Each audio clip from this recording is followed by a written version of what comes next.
الحمد لله نحمده ونستعينه ونؤمن به ونتوكل عليه ونعوذ بالله من شرور أنفسنا ومن سيئات أعمالنا من يهده الله فلا مضل له ومن يضلل فلا هادي له وأشهد أن لا إله إلا الله وأشهد أن محمدا عبده ورسوله أرسله بالهدى ودين الحق ليظهره على الدين كله وكفى بالله شهيدا اللهم صل على محمد وعلى آل محمد كما صليت على إبراهيم وعلى آل إبراهيم وبارك على محمد وعلى آل محمد كما باركت على إبراهيم وعلى آل إبراهيم إنك حميد مجيد أما بعد فإن خير الكلام كلام الله وخير الحديث كتاب الله وخير الهدي هدي محمد صلى الله عليه وسلم وشر الأمور محدثاتها وكل محدثة بدعة وكل بدعة ضلالة أعوذ بالله من الشيطان الرجيم بسم الله الرحمن الرحيم يا أيها الذين آمنوا اتقوا الله حق تقاته ولا تموتن إلا وأنتم مسلمون يا أيها الناس اتقوا ربكم الذي خلقكم من نفس واحدة وخلق منها زوجها وبث منهما رجالا كثيرا ونساء واتقوا الله الذي تساءلون به والأرحام إن الله كان عليكم رقيبا يا أيها الذين آمنوا اتقوا الله وقولوا قولا سديدا يصلح لكم أعمالكم ويغفر لكم ذنوبكم ومن يطع الله ورسوله فقد فاز فوزا عظيما هو الذي جعل لكم الأرض ذلولا فامشوا في مناكبها وكلوا من رزقه وإليه النشور. സ്നേഹമുള്ള സഹോദരി സഹോദരന്മാരെ, സത്യവിശ്വാസികളെ, സത്യവിശ്വാസിനികളെ, ജീവിതത്തിൻ്റെ എല്ലാ രംഗങ്ങളിലും അള്ളാഹുവിൻ്റെ കൽപ്പനകളെയും നിർദ്ദേശങ്ങളെയും പാലിച്ചുകൊണ്ട് ജീവിക്കണമെന്ന് എന്നെയും നിങ്ങളെയും ഞാൻ ഓർമ്മപ്പെടുത്തുകയാണ്. എന്നോടും നിങ്ങളോടുമായി വസിയത്ത് ചെയ്യുകയാണ്.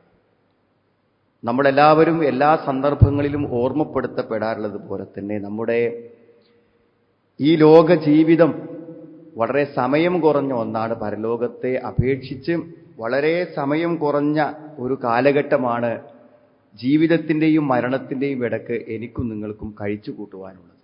അതുകൊണ്ട് തന്നെ അതിൻ്റെ ഓരോ നിമിഷങ്ങളും പ്രയോജനപ്രദമാക്കുക എന്നത് വിശ്വാസികൾ എന്ന നിലക്ക്, സ്വർഗത്തിലും നരകത്തിലും പരലോകത്തിലുമെല്ലാം വിശ്വസിക്കുന്ന ആളുകൾ എന്ന നിലക്ക് നമ്മളെ സംബന്ധിച്ചിടത്തോളം വളരെയധികം നമ്മൾ ശ്രദ്ധ ചെലുത്തേണ്ട ഒരു കാര്യമാണ്. കഅന്നഹും യൗമ യറൗനഹാ ലം യൽബസു ഇല്ലാ അശിയ്യതൻ ഔ ദുഹാഹാ. നാളെ പരലോകത്ത് ഹാജരാക്കപ്പെടുന്ന ആളുകൾക്ക് ഈ ലോകത്തെ ജീവിതത്തെ അനുഭവപ്പെടുന്നത് ഇല്ല അശിയ്യതൻ ഔ ദുഹാഹാ, ഒരു വൈകുന്നേര സമയമോ അല്ലെങ്കിൽ ഒരു പകൽ സമയമോ, അത്രമാത്രമേ അവർക്കതിൻ്റെ ദൈർഘ്യം അനുഭവപ്പെടുന്നുള്ളൂ. അത്രയും കുറഞ്ഞ സമയം കൊണ്ട്, കുറഞ്ഞ കാലം കൊണ്ട് കഴിഞ്ഞു പോകുന്ന നമ്മുടെ ജീവിതത്തിൻ്റെ ഓരോ നിമിഷങ്ങളും നമ്മൾ ഉപയോഗപ്പെടുത്തേണ്ടതുണ്ട്. സഹോദരങ്ങളെ, നമ്മുടെ ഓരോരുത്തരുടെയും തൊഴിലിനെ കുറിച്ചാണ്, നമ്മുടെ ജോലിയെക്കുറിച്ചാണ്, സമ്പാദ്യമാർഗത്തെക്കുറിച്ചാണ് പറയുന്നത്. എന്ന് പറഞ്ഞാൽ നമ്മുടെ ജീവിതത്തിൽ ഏറ്റവും വലിയൊരു സമയം നമ്മൾ നീക്കിവെക്കുന്നത് നമ്മുടെ ജോലിക്ക് വേണ്ടിയാണ്. ഏറ്റവും നല്ല സമയം, ഏറ്റവും ഫലപ്രദമായ സമയം നമ്മൾ നീക്കിവെക്കുന്നത് നമ്മുടെ തൊഴിലിന് വേണ്ടിയാണ്. തൊഴിലെന്നത് ഒരു സമയം കൊണ്ട് അവസാനിക്കുന്നതല്ല. ഒരു നല്ല തൊഴിൽ കണ്ടെത്തുവാൻ നമ്മൾ വളരെ ദീർഘിച്ച കാലമെടുത്തിട്ടാണ് ഒരു തൊഴിൽ കണ്ടെത്തുന്നത്. ഒരു തൊഴിലിലേക്ക് നമ്മൾ എത്തണം എന്നുണ്ടെങ്കിൽ അതിനു വേണ്ടിയുള്ള പരിശീലനങ്ങളും പഠനങ്ങളുമായി എത്ര കാലം നമ്മൾ ചെലവഴിക്കുന്നുണ്ട്. ചില ആളുകളൊക്കെ ആയുസ്സിന്റെ പകുതി കാലം അവരൊരു തൊഴിൽ നേടാൻ വേണ്ടിയുള്ള യോഗ്യത നേടാൻ വേണ്ടി പരിശ്രമിക്കുകയായി. ബാക്കി സമയം മുഴുവനും മരണത്തിന്റെ തലേന്ന് വരെയും നമ്മൾ ആ ജോലിയിലാണ്, മരിക്കുന്ന സമയത്തും നമ്മൾ ആ ജോലിയിലാണ്. അപ്പൊ എത്ര സമയമാണ് ജീവിതത്തിൽ നമ്മളൊരു തൊഴിലിന് വേണ്ടി നീക്കി വെക്കുന്നത്? കച്ചവടമാണെങ്കിലും മറ്റു ഉദ്യോഗങ്ങളാണെങ്കിലും കൃഷിയാണെങ്കിലും എല്ലാം നമ്മൾ നീണ്ടൊരു സമയം തൊഴിലിന് വേണ്ടി ഉപയോഗിക്കുന്നുണ്ട്. നാം മനസ്സിലാക്കേണ്ടത് അതിനൊരു സമയം നിർണയിക്കുക എന്നുള്ളതാണ് ഏറ്റവും പ്രധാനപ്പെട്ട കാര്യം.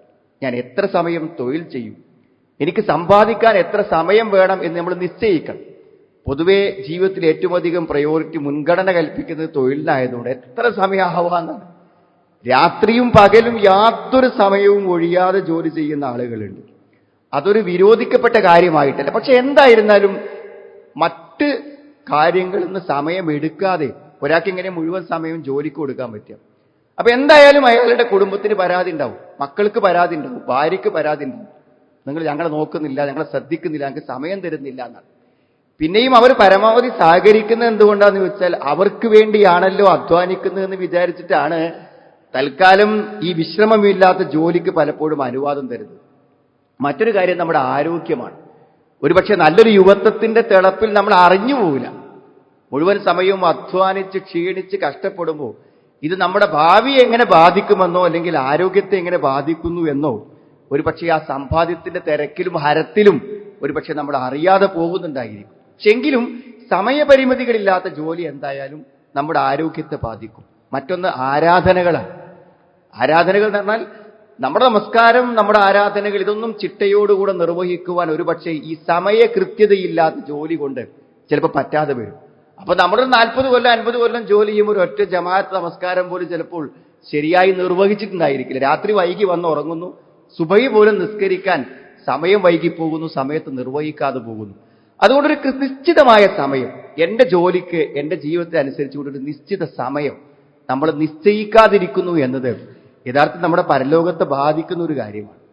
പിന്നെ എന്തൊരു ജോലിയാണെങ്കിലും അത് പുണ്യകരമാകണം, നല്ലൊരു ജോലിയാവണം. ഹലാലല്ലാത്തൊരു ജോലി ചെയ്താണ്ടാണ് പ്രശ്നം തരങ്ങൾ. ഹലാലല്ലാത്തൊരു ജോലി നമ്മൾ ചെയ്യുമ്പോൾ ഇത്രയും സമയം നമ്മൾ ചെയ്യുന്നത് നമ്മളുടെ ഏടിലേക്കുള്ള ഒരു തിന്മയായിരിക്കും. നാം ചെയ്യുന്നത് തെറ്റായ ഒരു കാര്യമാണെങ്കിൽ അതിന് 12 മണിക്കൂർ ജോലി ചെയ്യണമെങ്കിൽ 12 മണിക്കൂർ നമ്മൾ ആ തെറ്റിന് വേണ്ടി വിനിയോഗിക്കാൻ ചെയ്യും. അവിടെ അനുവദിക്കപ്പെടാത്ത ഒരു ജോലി, എന്തു തന്നെ പരീക്ഷണങ്ങളും പ്രശ്നങ്ങളും പ്രതിസന്ധികളും ഉണ്ടായാലും നമ്മുടെ വായിലേക്ക് വെക്കാൻ പറ്റാത്ത, നമ്മുടെ മക്കളുടെ രക്തത്തിൽ കലരാൻ പറ്റാത്ത ഒരു സമ്പാദ്യം ഒരു കാരണവശാലും നമുക്കുണ്ടാവരുത് എന്നുള്ളതാണ്. ഇങ്ങനെ ഒരു തൊഴിലും ജോലിയും നമ്മൾ ചെയ്ത് ജീവിക്കണമെന്ന് തന്നെയാണ് ഖുർആന്റെ താല്പര്യം. അതുകൊണ്ടാണ് സൂറത്തുൽ മുൽക്കിലെ ആയത്ത് ഇവിടെ ഓതി വെച്ചത്. ഹുവല്ലദീ ജഅല ലക്കുമുൽ അർള ദലൂലം ഫംശൂ ഫീ മനാകിബിഹാ വകുലൂ മിൻ റിസ്ഖി വഇലൈഹിൻ നുശൂർ. ഭൂമിയെ അവനാണ് നിങ്ങൾക്ക് ഉണ്ടാക്കി തന്നത്. ഈ ഭൂമിയെ സംവിധാനിച്ചതിൽ ഈ ഭൂമിന്റെ ചുമലിലൂടെ മനാക്കി, അതിന്റെ ചുമലിലൂടെ ചവിട്ടി നിങ്ങൾ നടന്നു പോയിക്കൊള്ളുക എന്നാണ്. എന്തിനാണ് നമ്മൾ ഈ ഭൂമിയിലൂടെ സഞ്ചരിക്കാനും പോകാനും ഒക്കെ ഉള്ള സൗകര്യം ഏർപ്പെടുത്തിയത്? എന്തിനാണ്? വകുലൂ മിർ റിസ്ഖി, അതിന്റെ ഭക്ഷണത്തിൽ നിങ്ങൾ കഴിക്കുക. നിങ്ങൾ സമ്പാദിച്ച ഏത് നിലക്കാണോ നിങ്ങൾക്ക് ജീവിക്കാനുള്ള ഉപാധി നേടാൻ പറ്റുക എന്ന് നേടിക്കോളൂ എന്നാണ്. വഇലൈഹിൻ നുശൂർ, അള്ളാഹ് ഓർമ്മപ്പെടുത്തുന്നുണ്ട്. ഇതൊക്കെ തിന്നു കുടിച്ച് ഇവിടെ ജീവിച്ച് മരിച്ചു പോയാ പോരാന്നാണ്. അള്ളാഹുവിങ്കിലേക്ക് നമുക്ക് തിരിച്ചു ചെല്ലാനുണ്ട്. ഇതൊക്കെ എങ്ങനെ ഉപയോഗപ്പെടുത്തി എന്നതിനെ കുറിച്ച് അള്ളാഹു ചോദിക്കുന്നതാണ്. മറ്റൊരു പ്രധാന പ്രശ്നം ജോലി ചെയ്യുമ്പോൾ ജോലി ചെയ്യാതിരിക്കരുത് എന്നുള്ളതാണ്. ഏത് പ്രായത്തിലും ഏത് സമയത്തിലാണെങ്കിലും നമ്മൾ ജോലി ചെയ്യാതിരിക്കുന്നതിനെ പറ്റി, ജോലി ചെയ്യാതെ ജീവിക്കുക എന്നുള്ളത് പൊതുവെ ചില ആളുകളുടെയൊക്കെ ഒരു ദുസ്വഭാവമായി വരുന്നുണ്ട്. അതുകൊണ്ട് ധാരാളം ദോഷങ്ങളുണ്ട്. ഒന്ന് പറഞ്ഞാൽ നമ്മളൊരു കടക്കാരനാവും. നമ്മുടെ എന്തെങ്കിലുമൊക്കെ ആവശ്യങ്ങളുണ്ടെങ്കിൽ നിർവഹിച്ച് പോകണമെങ്കിൽ എന്ത് ചെയ്യും, നമ്മൾ ആരെങ്കിലും ആശ്രയിച്ച് പണം വാങ്ങേണ്ടി വരും. അതുമല്ലെങ്കിൽ എന്താണ് വെച്ചാൽ നമ്മുടെ കുടുംബം പ്രയാസപ്പെടും. ഒരു മാന്യമായ ജീവിതം നമ്മുടെ കുടുംബത്തിന് ജീവിക്കാൻ കഴിയാതെ വരും. ഒരു തൊഴിലില്ലാത്ത ഒരാളുടെ കീഴിൽ പെട്ടുപോകുന്ന ഒരു കുടുംബത്തിന്റെ അല്ലെങ്കിൽ ഒരു ഭാര്യയുടെ കുട്ടികളുടെ ഒരു ദാരുണ അവസ്ഥ നിങ്ങൾ ആലോചിച്ച് നോക്കൂ. നിങ്ങൾ എത്രയോ സഹോദരിമാർ അങ്ങനെ കഴിഞ്ഞുകൂടുന്നവരുണ്ട്. എന്തെങ്കിലും കൃത്യമായ വരുമാനമില്ലാത്തവർക്ക് കീഴിൽ വന്നുപെട്ടതിന്റെ ദുരന്തം ജീവിതകാലം മുഴുവനും പ്രയാസമായി അനുഭവിക്കുന്ന ആളുകളുണ്ട്. ഏറ്റവും മിനിമം ഒരാളെ പരിചയപ്പെടുമ്പോൾ അയാൾ നമ്മോട് ചോദിക്കൂല എന്താ തൊഴിൽ അല്ലേ? ആകെ ചോദിക്കുന്ന ആദ്യത്തെ ചോദ്യം എന്താ തൊഴിൽ എന്നാണ്. നല്ലൊരു തൊഴിൽ അഭിമാനത്തോടു കൂടെ പറയാനില്ലാതിരിക്കുക എന്ന് പറഞ്ഞാലും അത് ജീവിതത്തിന്റെ ഏറ്റവും വലിയൊരു പ്രതിസന്ധിയാണ്. അതൊരു ടെൻഷനാണ്. ഒരു സ്വസ്ഥത മനുഷ്യന് കിട്ടില്ല. ഇനി നിങ്ങളിപ്പോ ഒരു റിട്ടയർമെന്റ് ആയിട്ടാണെങ്കിലും ശരി, ഒരു വെറുതെ ഇരിക്കുമ്പോൾ സ്വാഭാവികമായും ഒരു ടെൻഷൻ, മനസ്സിലൊരു പ്രയാസം, ഞാൻ ഒന്നും ചെയ്യുന്നില്ലല്ലോ എന്നത്, അത് മനുഷ്യന്റെ ഒരു അവസ്ഥയായിരിക്കും. മാത്രമല്ല തിന്മകൾക്ക് അവസരം കിട്ടും. ഈ ഒരു പണിയില്ലാതിരിക്കുന്ന ആൾക്കാരാണ് ഈ ഫോണിലും വേണ്ടാത്ത കാര്യങ്ങൾ ചിന്തിച്ചും ആലോചിച്ചും ഒക്കെ എല്ലാ തിന്മയിലേക്കും പോകുന്നത് ജോലി ഇല്ലാത്ത ആളുകളാണ്. അതുകൊണ്ട് എന്തെങ്കിലും ഒരു പണിയിൽ നമ്മൾ എൻഗേജ്ഡ് ആയിരിക്കണം. അത് നമ്മൾ കൽപ്പിക്കപ്പെട്ട കാര്യമാണ്. ഇപ്പൊ ജുമായെ കുറിച്ച് പറഞ്ഞപ്പോൾ ഖുർആൻ പറഞ്ഞല്ലോ, വഇദാ ഖുളിയത്തിസ് സ്വലാത്തു ഫന്തശിറൂ ഫിൽ അർളി വബ്തഗൂ മിൻ ഫദ്ലില്ലാഹി വദ്കുറുല്ലാഹ കതീറൻ ലഅല്ലകും തുഫ്ലിഹൂൻ. നിസ്കാരം കഴിഞ്ഞാൽ നിങ്ങൾ എന്ത് ചെയ്യണം? ഭൂമിയിലൂടെ നിങ്ങൾ വ്യാപിക്കണം, നിങ്ങളുടെ തൊഴിലുകളിലേക്ക് പോകണം. നിസ്കരിക്കാനാന്ന് വിചാരിച്ച് വെള്ളിയാഴ്ച നിസ്കാരമുള്ള ദിവസമാണല്ലോ എന്ന് നമുക്ക് ലീവ് എടുക്കാനോ അല്ലെങ്കിൽ എന്താണ് നമ്മളൊരു തൊഴിൽ ചെയ്യാതിരിക്കാനുള്ള ഒരു കാരണമല്ല.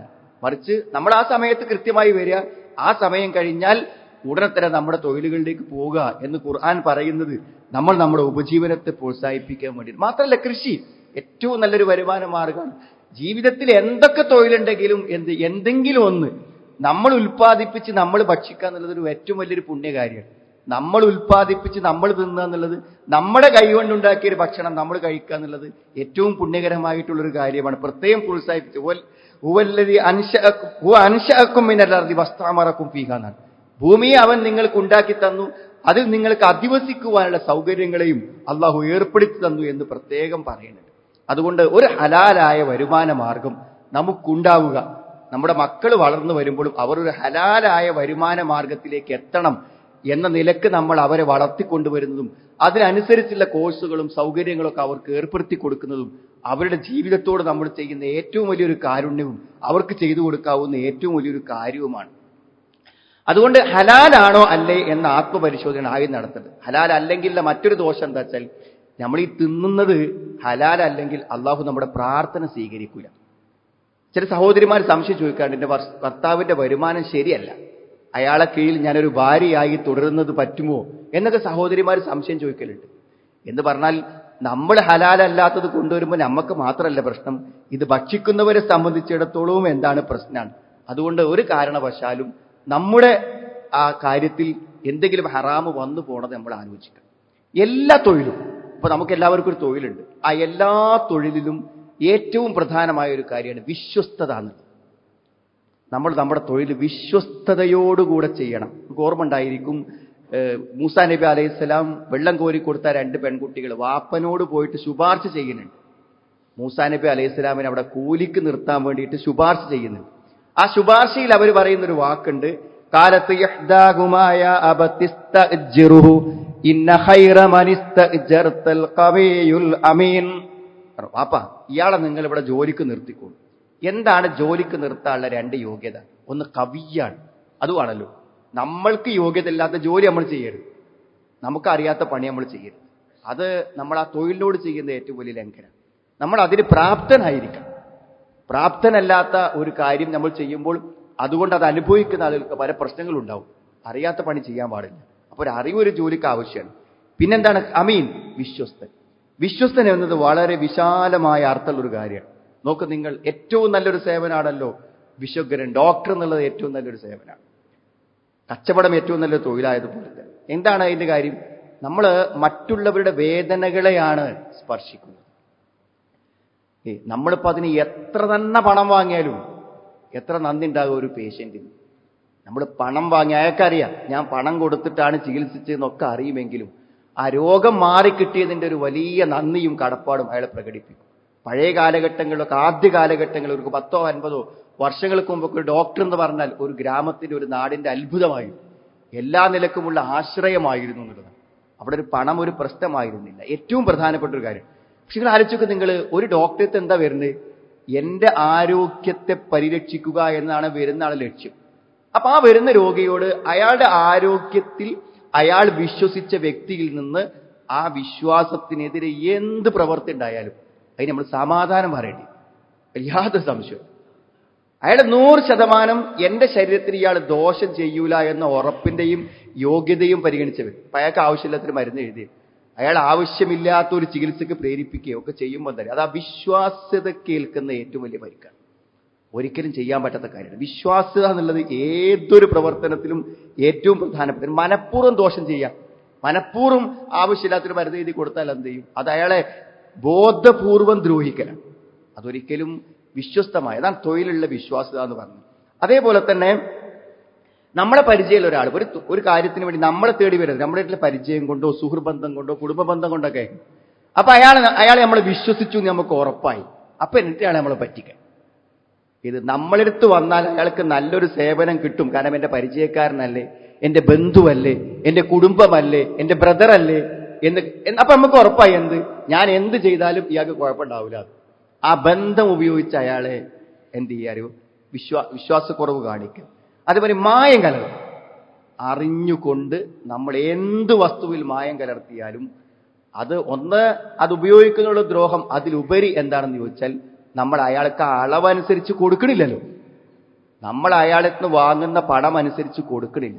അതിൻ്റെയൊക്കെ കണക്ക് എവിടെയാണ് ബോധിപ്പിക്കുക സഹോദരങ്ങളെ? അതുകൊണ്ട് ഒരു കാരണവശാലും അറിഞ്ഞുകൊണ്ട് നമ്മൾ ഒരു കാര്യത്തിലും മായം കരുതാൻ. അതേപോലെ തന്നെ മറ്റൊരു കാര്യമാണ് അളവ്. വലിയ ഓഫറുകളും കാര്യങ്ങളൊക്കെ ആളുകളോട് പറയണു. എന്നിട്ട് ആളുകൾ വിശ്വസിക്കുന്ന ഒരു ക്വാണ്ടിറ്റി അതിന് കൊടുക്കാതിരിക്കും. ആ ക്വാണ്ടിറ്റിയിലുള്ള കുറവ് അയാൾ അറിയാതെ അയാളെ പറ്റി.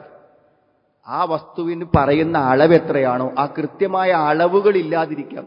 ആ അളവുണ്ടെന്ന് അയാളെ എന്ത് ചെയ്യുക, ബോധ്യപ്പെടുത്തിട്ട്. അതൊക്കെ നമ്മുടെ തൊഴിലിൽ വരുന്ന വിശ്വാസക്കുറവുകളാണ്. അതേപോലെ തന്നെ നിശ്ചിത സമയം ജോലി ചെയ്യാതിരിക്കും. നമുക്കൊരു സാലറി നിശ്ചയിക്കുമ്പോൾ അതിനൊരു ടൈം ഉണ്ടായിരിക്കും. ആ ടൈം എന്ത് ചെയ്യാം, നമുക്ക് കിട്ടുന്ന ശമ്പളത്തിന് നമ്മൾ പകരം കൊടുക്കേണ്ട കാര്യമാണ്. ആ ടൈം കറക്റ്റായിട്ട് നമ്മൾ എന്ത് ചെയ്യുന്നില്ല, ചെയ്യുന്നില്ല. ഞാൻ പറഞ്ഞ മേലുദ്യോഗസ്ഥന്റെ അറിവോടുകൂടെയോ അല്ലെങ്കിൽ ആ സ്ഥാപനത്തിന്റെ നന്മകൾക്കോ വേണ്ടി നമ്മൾ ചെയ്യുന്ന മറ്റു സേവനങ്ങളെ കുറിച്ചല്ല പറയുന്നത്. മറിച്ച് നമ്മൾക്ക് നിശ്ചയിക്കപ്പെട്ട ഒരു നിശ്ചിത സമയം നമ്മൾ ജോലി ചെയ്യാതിരിക്കുക എന്നുള്ളത് അമാനത്തിൽ ലംഘനമാണ്. വല്ലദീനഹും ലി അമാനാതിഹിം വഅഹ്ദിഹിം റാഊൻ. അഹ്ദ നമ്മൾ അവർക്ക് ചെയ്ത് കൃത്യമായി നമ്മൾ ചെയ്തൊരു എഗ്രിമെന്റ് ആണ്. ആ എഗ്രിമെന്റിൽ വീഴ്ച വരുത്തുമ്പോൾ നമ്മുടെ തൊഴില് നമുക്ക് ഹലാലല്ലാതിരിക്കും എന്നാണ്. അതേപോലെ തന്നെ എന്താ നുണ പറയുന്നു. ഒരു കാരണവശാലും ചിലപ്പോൾ കസ്റ്റമേഴ്സ് ഒക്കെ വന്നിങ്ങനെ സംശയിച്ച് നിൽക്കും. അപ്പോൾ നുണയാണ് പറഞ്ഞാൽ അയാൾ എടുത്തു പോവും. ഒരു കാരണവശാലും ചെയ്യരുത് സഹോദരൻ.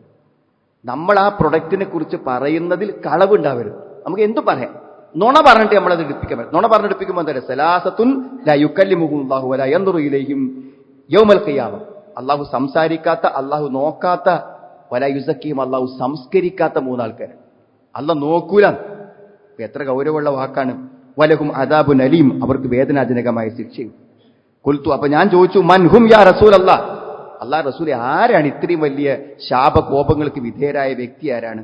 ഖദ് ഖാബു വഖസിറു, അവരാരായാലും അവർ നഷ്ടപ്പെട്ടിരിക്കുന്നു, അവർ വലിയ പരാജയപ്പെട്ടിരിക്കുന്നു എന്നാണ്. ഫഅആദഹ സലാത്ത, 3 വട്ടം അതെന്നെ ആവർത്തിച്ചു. കുൽത്തു, ഞാൻ പറഞ്ഞു, മൻഹും ഖാബു വഖസിറു, ആരാ റസൂലെ ഈ 3 ആൾക്കാരെന്ന് പറയൂ നിങ്ങൾ. അവർ നഷ്ടക്കാർ തന്നെ, പരാജിതർ തന്നെ. വഖാല, പിന്നെ പറഞ്ഞു, അൽ മുസ്ബിൽ, നെരിയാണിക്ക് താഴെ വസ്ത്രം വലിച്ചിഴക്കുന്നവൻ. വൽ മന്നാൻ, എന്തെങ്കിലും ഒരു ഉപകാരം ഒരാൾക്ക് ചെയ്തു കൊടുത്താൽ അത് എടുത്തു പറയുന്നവൻ. വൽ മുനഫ്ഫിഖു സിൽഅതഹു ബിൽ ഹിൽഫിൽ കാദിബ്, നുണ പറഞ്ഞുകൊണ്ട് തന്റെ ചരക്കിനെ വിൽപ്പന ചെയ്യുന്നവൻ. നുണ പറഞ്ഞ് തന്റെ ചരക്കിനെ വിൽപ്പന ചെയ്യുന്നവൻ. വാക്ക് സാമർത്ഥ്യം കൊണ്ടും കളവ് കൊണ്ടും നമ്മൾ എന്ത് ചെയ്യുക, ഒരു പ്രൊഡക്റ്റ്, ഒരു സാധനം വിറ്റഴിക്കാൻ പാടില്ല.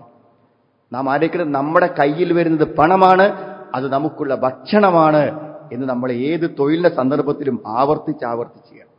പിന്നെ നമ്മുടെ ഈ ജീവിതത്തിന്റെ വലിയ സമയം നമ്മൾ ചെലവഴിക്കുന്ന ഈ തൊഴില് സുഹൃത്തുക്കൾ നമുക്ക് മറ്റുള്ളവരെ സഹായിക്കാനുള്ള ഒരു അവസരമാണ്. നമുക്ക് ധാരാളം ആളുകളെ സഹായിക്കാൻ പറ്റും. പ്രത്യേകിച്ച് നമ്മൾ ഭക്ഷണ സാധനങ്ങളോ ചികിത്സയൊക്കെ രംഗത്തുള്ള ആളുകൾക്ക് ചെയ്യാൻ പറ്റും. നമ്മുടെയൊക്കെ മുന്നിൽ വരുന്ന പല ആളുകളും നിവൃത്തില്ലാത്ത ആളുകളുണ്ടായിരുന്നു.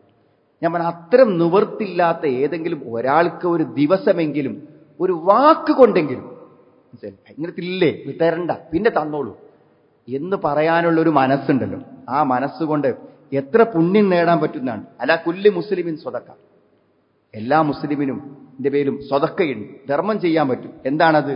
അറഅയ്ത ഇല്ലം യജിദ്, ഒന്നും കിട്ടിയില്ലെങ്കിലോ എല്ലാ മുസ്ലിമിനും ധർമ്മം ചെയ്യാൻ പറ്റുന്നപ്പോൾ എന്തെങ്കിലും വേണ്ട കൊടുക്കണമെങ്കിൽ, ഒന്നുമില്ലെങ്കിലോ എന്നാണ്.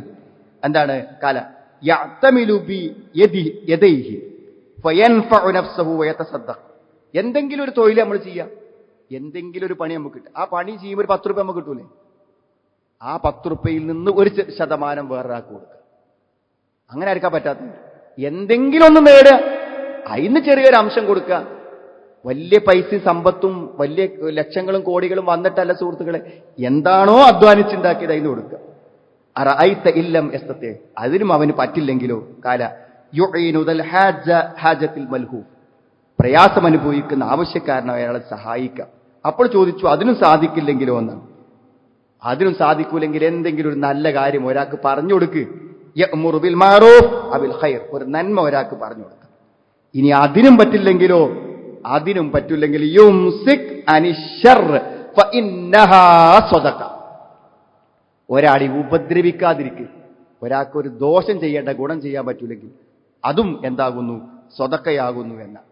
മാത്രമല്ല സുഹൃത്തുക്കളെ, പലപ്പോഴും പല ആളുകളും തൊഴിൽ ചെയ്യാതിരിക്കുന്നത് എന്തുകൊണ്ടാണ് നിങ്ങൾ? നമ്മുടെ നാട്ടിലൊക്കെ എത്രയോ തൊഴിലാളികൾ പുറത്തുനിന്ന് വരുന്നുണ്ട്, ലക്ഷക്കണക്കിന് ആൾക്കാരാണ് വരുന്നത്. മനസ്സിലായി? നമ്മുടെ ജീവകാരുണ്യ പ്രവർത്തനങ്ങളിൽ നിവർത്തിയില്ലാതെ ജീവിക്കുന്ന എത്രയോ ആളുകൾ നമ്മൾ സഹായിച്ചുകൊണ്ടിരിക്കുകയും ചെയ്യുന്നു. ഇപ്പൊ എന്തെങ്കിലുമൊക്കെ ഒരു തൊഴിൽ ചെയ്യാൻ എല്ലാവർക്കും പറ്റും. പക്ഷേ അതെന്റെ അഭിമാനത്തിന് യോജിക്കുന്നതാണോ എന്നുള്ളതാണ് ആൾക്കാർ പ്രശ്നം. ഏത് തൊഴിലും തൊഴിൽ ചെയ്യുന്നു എന്നുള്ളതാണ് അഭിമാനം സുഹൃത്തുക്കൾ. അതാണ്. തൊഴിൽ ചെയ്യാതിരിക്കുന്നു എന്നുള്ളതാണ് അപമാനം. എന്ത് ജോലിയാണെങ്കിലും ഞാനൊരു ജോലി ചെയ്യുന്നു എന്നുള്ളത് അഭിമാനമാണ്. അത് അഭിമാനത്തോടു കൂടെ ചെയ്യാൻ നമുക്ക് പറ്റണം. ഈ തൊഴിലിന്റെ മഹത്വമൊക്കെ തരുന്നത് ആപേക്ഷികമാണ്.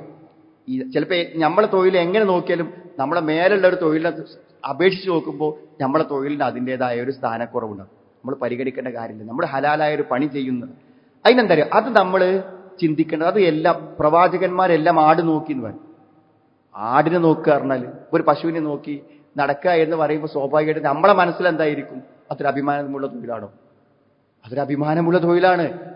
എല്ലാ പ്രവാചകന്മാരും ആട് നോക്കി തന്നെ. നബി സ്വല്ലല്ലാഹു അലൈഹി വസല്ലം പറയണനുണ്ട്, ഞാൻ കുന്തു അറാഹാല ഖറാറി ഈ അഹ്ലി മക്ക, മക്കാർക്ക് ചെറിയ നാണയത്തിൽ ചെറിയ പൈസക്ക് ഞാൻ ആടിനെ നോക്കി കൊടുത്തിരുന്നു എന്ന് മഹാനായ റസൂൽ കരീം സ്വല്ലല്ലാഹു അലൈഹി വസല്ലം പറയുന്നുണ്ട്. അതേപോലെ നമ്മൾ കേട്ടിട്ടുണ്ടായിരിക്കും, പിന്നെ സക്കരിയ നബി അലൈഹി ഇസ്ലാമിനെ കുറിച്ച്, അദ്ദേഹം ഒരു ആശാരിയായിരുന്നു, മരപ്പണി ചെയ്തിരുന്ന ആളാണ്. ഏത് ജോലി, നമ്മൾ ചെയ്യുന്ന ജോലി അഭിമാനത്തോടെ ചെയ്യാനും അഭിമാനത്തോടെ പറയാനും ഒരു വിശ്വാസിക്ക് പറയാം. അതെന്തറിയോ? അത് നമ്മൾ റിസ്ക് അന്വേഷിക്കലാണ്. അത് അള്ളാഹുവിന്റെ അടുക്കൽ പുണ്യകരമായ ഒരു പ്രവൃത്തിയാണ്.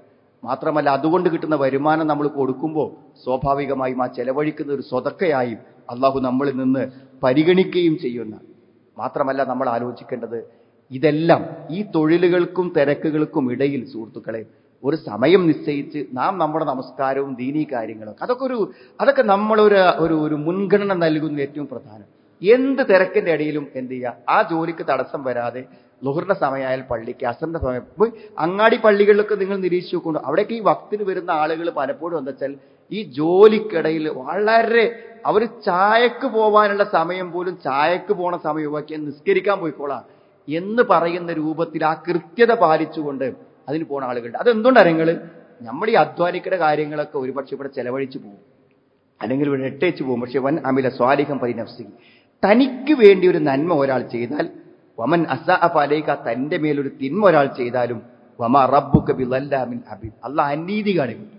അല്ലാഹ് നീതിപൂർവം അത് സൂക്ഷിച്ചു വെച്ച് ആ നന്മയുടെ മനസ്സിനും പ്രവർത്തനത്തിനും ഒരു പ്രതിഫലം നമുക്ക് തരും. വഅഖീമുസ്സലാ, നിസ്കാരം നേരെ ചെയ്യൂ. വഅത്തു സക്കാ, സകാത്ത് കൊടുക്കൂ. വമാ തുഖദ്ദിമൂ ലി അൻഫുസികും മിൻ ഖൈർ, വല്ലാത്തൊരു വാക്കാണ്.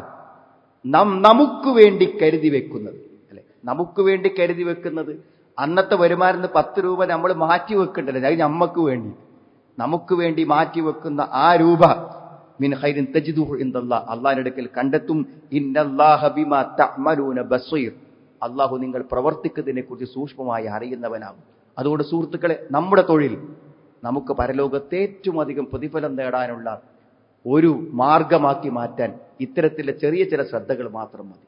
ശരിയായ സൂക്ഷ്മതാബോധത്തോടുകൂടെ ദീൻ ഉൾക്കൊണ്ടുകൊണ്ട് പുണ്യം പ്രവർത്തിച്ചുകൊണ്ട് നല്ലവരായിക്കൊണ്ട് അള്ളാഹുവിന് കീഴ്പ്പെട്ടുകൊണ്ട് ജീവിക്കുന്നവരെ അള്ളാഹു നമ്മെ എല്ലാവരെയും ഉൾപ്പെടുത്തുമാറാം. അൽഹംദുലില്ലാഹ് ഹംദൻ കസീറൻ ത്വയ്യിബൻ ബാറകൻ ഫീഹി വസല്ലല്ലാഹു അലാ മുഹമ്മദിൻ വഅലാ ആലിഹി വസ്വഹാബിഹി അജ്മഈൻ അമ്മാ ബഅദ്. ഒരിക്കൽ കൂടെ അള്ളാഹുവിനെ സൂക്ഷിച്ച് ജീവിക്കണമെന്ന് എന്നെയും നിങ്ങളെയും ഞാൻ ഓർമ്മപ്പെടുത്തുകയാണ്. സഹോദരങ്ങളെ, സ്വഫ് വളരെ പ്രധാനമാണെന്ന് നമുക്ക് എല്ലാവർക്കും അറിയാം. ഇമാമ് നിന്ന് കഴിഞ്ഞാലും പിന്നെയും എന്ത് ചെയ്യും, സ്വഫിനെ കുറിച്ച് ഓർമ്മപ്പെടുത്തും. നബി സ്വല്ലല്ലാഹു അലൈഹി വസല്ലം അങ്ങനെ ഓർമ്മപ്പെടുത്താറുണ്ടായിരുന്നു. ഇന്ന തസ്വിയത്ത് സുഫൂഫ് മിൻ തമാമി സ്വലാ, നിസ്കാരം പൂർത്തിയാകണമെങ്കിൽ സഫുകൾ ശരിയാകും. അപ്പൊ നമ്മളെപ്പോഴും എങ്ങനെ നിന്നാൽ എന്താ, നിസ്കാരത്തിലല്ലേ എന്ന് വിചാരിക്കരുത്. നിസ്കരിക്കുമ്പോൾ ചെയ്യുന്ന പ്രവർത്തനങ്ങൾ ഏറ്റവും പ്രധാനമാണ്.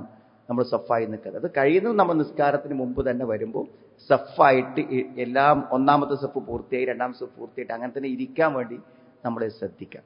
പ്രത്യേകിച്ചും സ്ത്രീകളുടെ കാര്യത്തിലാണ്. സ്ത്രീകളുടെ കാര്യത്തിൽ മുമ്പ് കാലങ്ങളിലൊക്കെ സ്ത്രീകളും പുരുഷന്മാരും ഒരേ ഫ്ലോറിലായി നിന്നിരുമ്പോൾ സഫിന്റെ കാര്യം പറയുമ്പോൾ ഏറ്റവും അവസാനത്തെ സഫാണ് സ്ത്രീകളെ സംബന്ധിച്ചിടത്തോളം ഏറ്റവും നല്ലത്. ഏറ്റവും ഒന്നാമത്തെ സഫാണ് പുരുഷന് ഏറ്റവും നല്ലത്. പക്ഷെ നമ്മൾ പ്രത്യേകമായൊരു സ്ഥലം സ്ത്രീകൾക്ക് വേണ്ടി നീക്കി വെക്കുമ്പോൾ അവർ ആദ്യ സെഫിൽ തന്നെ അവർക്ക് സെഫ് നിൽക്കാവുന്നതാണ്. അപ്പൊ അവിടെയും അവനവന് സൗകര്യമുള്ള സ്ഥലത്ത് പോയിരിക്കുക എന്നതിലുപരി എന്ത് ചെയ്യുക, സഹോദരിമാരും ഒന്നാമത്തെ സെഫിൽ തന്നെ വന്നിരിക്കാൻ. അതൊരു പുണ്യം, നമുക്കറിയാതെ കിട്ടുന്നൊരു പുണ്യമല്ലേ. അതെന്താ വെറുതെ നഷ്ടപ്പെടുത്തി കിടന്ന പള്ളിയിലൊക്കെ വരുമ്പോൾ പരമാവധി പുണ്യം നേടലല്ല ആവശ്യം. അതുകൊണ്ട് ആദ്യത്തെ സെഫിൽ തന്നെ പൂർത്തിയാക്കി നമ്മൾ ഇരിക്കാൻ വേണ്ടി ശ്രമിക്കുക. അതേപോലെ പലപ്പോഴും അശ്രദ്ധമാകുന്ന കാര്യമാണ്, നമ്മൾ ഈ ഒരു ജുമാന്റെ സമയമല്ലാത്ത, നിസ്കാരത്തിന്റെ സമയമല്ലാത്ത ഏത് സമയത്ത് നമുക്ക് സംസാരിക്കാം. പക്ഷെ നമ്മൾ സാധാരണ ഒരു സദസ്സിൽ വന്നൊരു കല്യാണത്തിന് വന്നിരിക്കണ പോലെ അല്ല ജുമാക്ക് വന്നാൽ നമുക്ക് സംസാരിക്കാൻ പാടില്ല. അപ്പൊ അത് ഇമാം മിമ്പറിൽ കയറി ബാങ്ക് കൊടുത്തു കഴിഞ്ഞാൽ പിന്നെ നമ്മൾ മിണ്ടാൻ പാടില്ല. സംസാരിച്ചാൽ അത് നമ്മുടെ നിസ്കാരത്തിൽ സംസാരിക്കുന്ന പോലെ തന്നെയാണ്. നമ്മൾ നിസ്കരിക്കുമ്പോൾ സംസാരിച്ചാൽ നമ്മൾ നിസ്കാരം ബാത്തിലായി. അതേപോലെ ജുമാന്റെ സമയത്തൊരാള് ഇമാം മിമ്പറിൽ ഖുത്ബ നടത്തിക്കൊണ്ടിരിക്കുമ്പോൾ ഒരാൾ സംസാരിച്ചാൽ അയാളുടെ ആ ജുമാ ബാത്തിലാവും, ജുമാ നഷ്ടപ്പെട്ടു പോകും. അപ്പൊ നമ്മൾ വളരെ ബുദ്ധിമുട്ടി പള്ളിയിൽ വന്ന് ചെറിയ അശ്രദ്ധ കൊണ്ട് നമുക്ക് ജുമാ നഷ്ടപ്പെട്ടു പോകുന്നതിനെ കുറിച്ച് നമ്മൾ എന്ത് ചെയ്യണം, ജാഗ്രത പാലിക്കണം. പള്ളിയിലെ എല്ലാ മര്യാദകളും അച്ചടക്കങ്ങളും ശരിയായി പാലിക്കുക. അത് ഏത് കർമ്മങ്ങളിലും അതിന്റെ ആദാബുകൾ പാലിക്കുമ്പോഴാണ് ഇത് പൂർണ്ണമായ പ്രതിഫലം കിട്ടും. അള്ളാഹു ദീനിന്റെ എല്ലാ മര്യാദകളും പാലിക്കുവാൻ അള്ളാഹു നമുക്ക് തൗഫീക്ക് പ്രദാനം ചെയ്യുമാറാവട്ടെ. നമ്മളിത് മരണപ്പെട്ടു പോയ ഖബറുകളെ അള്ളാഹു ഇന്ന് വിശാലമായി കൊടുക്കണം. നമ്മുടെ ഒരു സഹോദരൻ ഇന്ന് മരണപ്പെട്ടിട്ടുണ്ട്. അള്ളാഹു അദ്ദേഹത്തിന്റെ ഖബറുകളെ വിശാലമാക്കി കൊടുക്കുമാറാവട്ടെ. എല്ലാ പ്രതിസന്ധികളിൽ നിന്നും പ്രയാസങ്ങളിൽ നിന്നും അള്ളാഹു നമ്മളെ കാത്തുരക്ഷിക്കുമാറാവട്ടെ. അള്ളാഹു ഞങ്ങളുടെ ഇണകളിൽ നിന്ന്, സന്താനങ്ങളിൽ നിന്ന് ഞങ്ങൾക്ക് നീ കൺകുടുംബം പ്രദാനം ചെയ്യണമേ റഹ്മാനെ. ഇഹലോകത്തും പരലോകത്തും നീ ഞങ്ങൾക്ക് നന്മ പ്രദാനം ചെയ്യണമേ റഹ്മാനെ. അല്ലാഹുമ്മ ഫിൽ മുഅ്മിനീന വൽ മുഅ്മിനാത്ത് റബ്ബന സ്രിഫ് അന്നാ അദാബ ജഹന്നം ഇന്ന അദാബഹാ കാന ഗറാമ ഇന്നഹാ സാഅത് മുസ്തഖറൻ വ മുഖാമ റബ്ബനാ ഹബ് ലനാ മിൻ അസ്വാജിനാ വ ദുർരിയ്യാതിനാ ഖുർറത അഅ്യുൻ വജഅൽനാ ലിൽ മുത്തഖീന ഇമാമ റബ്ബനാ ആതിനാ ഫിദ് ദുനിയാ ഹസന വ ഫിൽ ആഖിറതി ഹസനതൻ വ ഖിനാ അദാബൻ നാർ. അൽഹംദുലില്ലാഹി.